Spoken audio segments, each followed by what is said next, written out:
Ron Paul with your weekly update for April 13th. Taxes are the issue this week as Americans struggle to make the April 15th deadline to file their returns. It's a good time to contemplate the effects of big government and what it does to our country. The income tax is one of the most egregious encroachments on our liberties today. It is a form of involuntary servitude which was supposed to have been outlawed by the 13th Amendment. Tax Freedom Day is defined as the day when the nation as a whole has theoretically earned enough income to fund its annual federal tax burden. For all the days of the year before this day, you are a slave to government. For 2009, Tax Freedom Day will come on April 13th. Almost a century ago, in 1910, before the mistakes of 1913, namely the inception of the Federal Reserve and our income tax, Tax Freedom Day was January 19th, signifying a mere 5% tax burden. Somehow, our country functioned just fine. If calculated to include government spending and the deficit rather than just collections, Tax Freedom Day would actually fall on May 29th. The annual deficit adds to the growing debt of future generations and adds insult to injuries to those that struggle to make this economy work.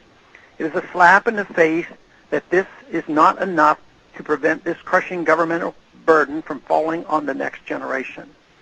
For months now, Washington has been desperately throwing taxpayers' money at various programs to stimulate us out of the recession to no avail. Seeing hard-earned money confiscated from the people and spent in such wasteful ways, such as the recent bailouts, is almost too much to bear. Getting rid of the income tax altogether, while very beneficial, may be a while in coming. In the meantime, I am fighting for every tax cut or tax credit possible. I can think of no better economic stimulus than letting the people keep their money and spend it on how they see fit. For this reason, I am an original co-sponsor of a bill that would give Americans a 2-month employment and income tax holiday while taking unused TARP money back from the Secretary of the Treasury and putting it in the Social Security Trust Fund instead. In addition, I have recently introduced the Child Health Care Affordability Act.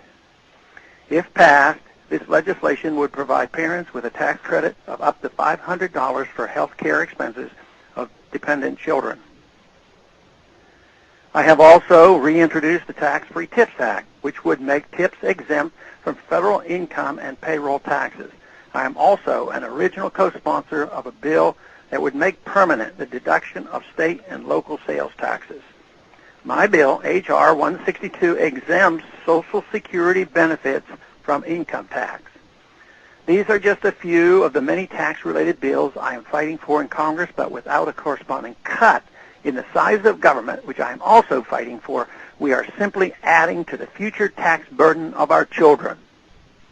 Thanks for calling this update. A new update is placed on this number, 888-322-1414, every Monday morning. The written text of which can be found on my website, www.house.gov/Paul, under the heading Texas Straight Talk. Thanks for calling.